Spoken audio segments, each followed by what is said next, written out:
अनुमान लगाया जाता है इसकी मूर्ति शैली को देखते हुए कि ये चंद राजाओं से पहले का काल रहा होगा, क्योंकि चंद राजाओं के समय जो मंदिर में गुंबद बनता था वो गोल पत्थर का बनता था, ऐसा कोई पत्थर हमको यहाँ पर मिला नहीं अभी।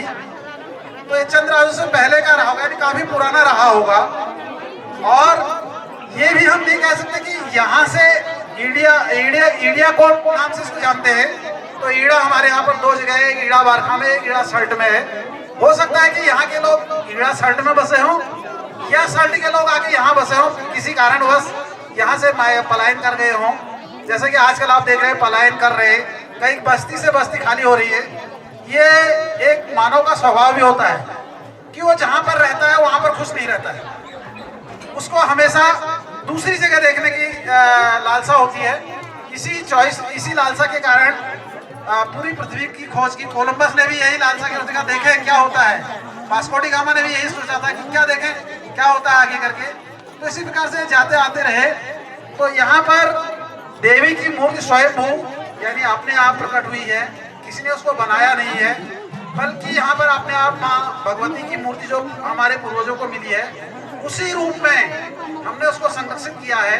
क्योंकि हमारे पूर्वजों ने हमको बताया कि ये माँ तरुतल वासा करतल भिक्षा तरुतल वासा के सिद्धांत पर रहती थी, यानी पेड़ के नीचे रहती है। और खाने के लिए जो बाबा लोगों का एक अपना होता है कि करतल भिक्षा, मतलब हाथ में जो भिक्षा मिल जाए वो खाने को हो गया, और पेड़ के नीचे रहना। तो वही परंपरा हमने अभी तक बनाई हुई है। अब वो परंपरा रही या किसी कारणवश रही, इसलिए तो शोध का विषय है।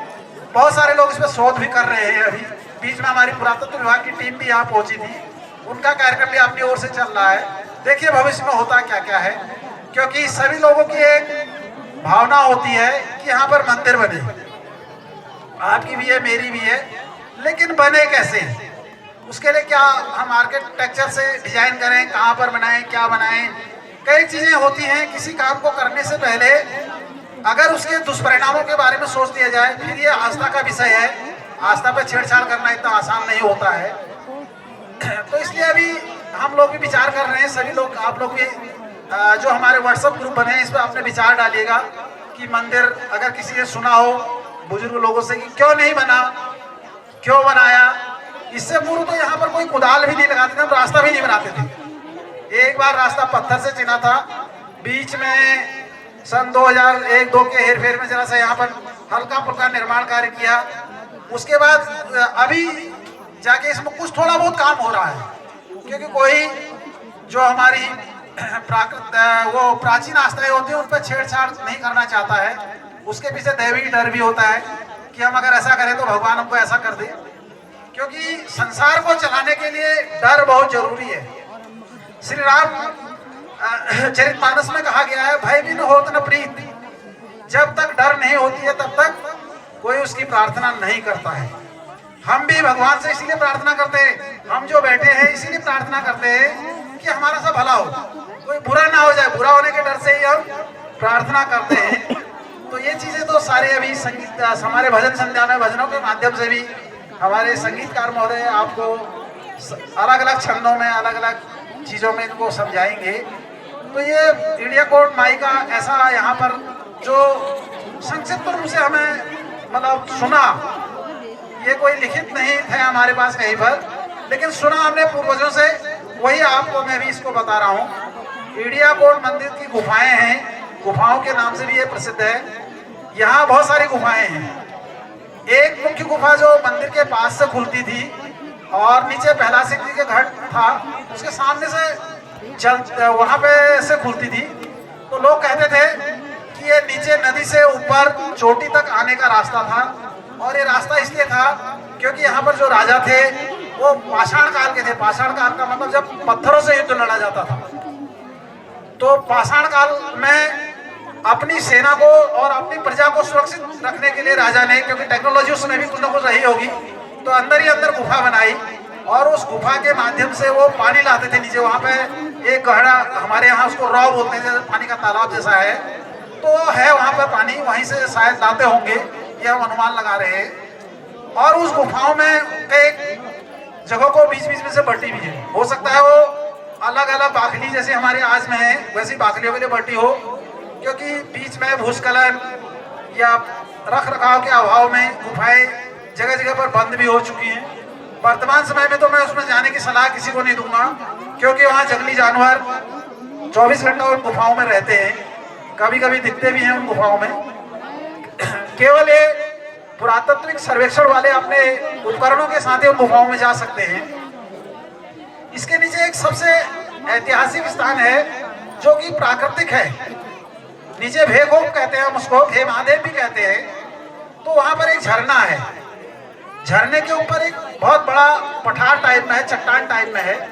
चट्टान में शिवलिंग स्वयंभू है, मतलब कहीं से बना नहीं है, किसी ने उसको आकृति करके किसी ने डिजाइन नहीं किया है, बल्कि पत्थर में गड्ढा है, गड्ढे में शिवलिंग है। और उसी के जस्ट पास में एक कुंड है, जो हमने सुना अपने पूर्वजों से कि उस कुंड की गहराई को कोई अभी तक माप नहीं सका। पुराने समय में ये बाण वाली खाट हुआ करती थी, आप लोगों ने किसी ने देखी होगी, बाबिल की बाण होते थे। तो 7 चारपाइयों के बढ़ने के लिए डोर लाए गए, मतलब रस्सियां लाई गई, और उसके आगे एक संबल बांधा गया कि उसकी गहराई को नापने के लिए। किंतु तब भी उसकी गहराई नहीं नापी गई, वो जितना संसाधन वहां पर ले गए थे सारे कम पड़ गए। तो कहते हैं कि वो 7 खाली डोर से भी ज्यादा गहरा है। तो इतना गहरा वो है, किंतु है पत्थर के बीच में, और उसका पानी नीचे उसी पत्थर के बीच नीचे पीछे शिवजी, पार्वती और गणेश की मूर्तियां बनी, एक छोटी सी गुफा है। वो पहाड़ पर वो जो चट्टान है उसी पर स्वयंभू रूप से बनी है, किसी ने बनाया नहीं है, किसी कलाकार की आकृति नहीं दिखती है, बल्कि वो प्रकट रूप में दिखती है। और वो कुंड का पानी उसके सिर में, शिवजी की जटाओं में और लिंग में टपकता हुआ रहता है हमेशा। तो ऐसी प्राकृतिक और जो स्वयंभू चीजें होती हैं, अब जैसे केदारनाथ में जाते हो, लिंग को केदारनाथ के मानते हैं कि ये स्वयंभू प्रकट हुआ।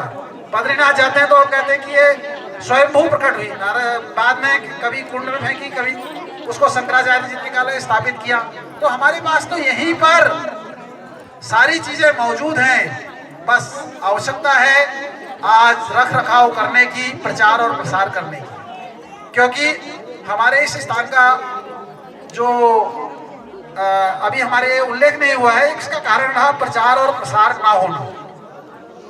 क्योंकि हम लोग जो भी चीज देखते हैं, हर चीज हम प्रचार और प्रसार के कारण ही खरीदते हैं। आज हम जो भी चीजें खरीदते हैं, जो भी अपने सौंदर्य प्रशासन से लेके या कोई भी आइटम खाने पीने की चीजें लेते हैं, हम देखते हैं किसी का टीवी में जिसका ऐड अच्छा लगा उसको हम ज्यादा खरीदते हैं। तो वही चीज हमारी इस मंदिर के लिए भी है, क्योंकि इसका प्रचार प्रसार अभी नहीं हो पाया है। अब यहाँ पर हमारे जिला पंचायत सदस्य, श्रीमान जिला पंचायत सदस्य जी भी पहुंचे हैं, बीडीसी मेंबर लोग साहिब पर भी पहुंचे हैं। तो मेरा उनसे निवेदन होगा कि ऐसे स्थान, हमारे उत्तराखंड को देवभूमि कहा जाता है, बहुत सारे हैं, पौराणिक स्थान हैं, लेकिन रख रखाव के अभाव में और प्रचार के अभाव में ये अभी संरक्षित नहीं हुए हैं पुरातत्व के हिसाब से। मैं जितने मठ मंदिरों में देखता हूँ जहाँ पुरातत्व के हिसाब से वो संरक्षित हैं, यहाँ पर दोराट में देखिए आप, हर मंदिर संरक्षित मिलेगा आपको। हर मंदिर में पुरातत्व विभाग की टीम या रख रखाव रखता है। धुनागिरी का मंदिर है, तो ये सब मंदिर इसी श्रृंखला के हैं, लगभग एक ही काल के हैं। मूर्तिकला मतलब जो मूर्तियां बनी हैं, धुनागिरी मंदिर की भी मूर्तिकला ऐसी है जैसे हमारे इंडिया कोड की है। तो इन चीजों की ओर को विशेष ध्यान देंगे आप लोग, मेरा निवेदन भी है आपसे, आग्रह भी है। तभी हम उत्तराखंड को पर्यटक के रूप में जो डेवलप करने का हमारा सपना है उसको हम साकार कर सकते हैं। हमारे पास तो ऐसी चीज है कि हमने कुछ बेचना नहीं है, कुछ खरीदना नहीं है, खाली लोगों को दिखाना है कि हमारे पास ये है।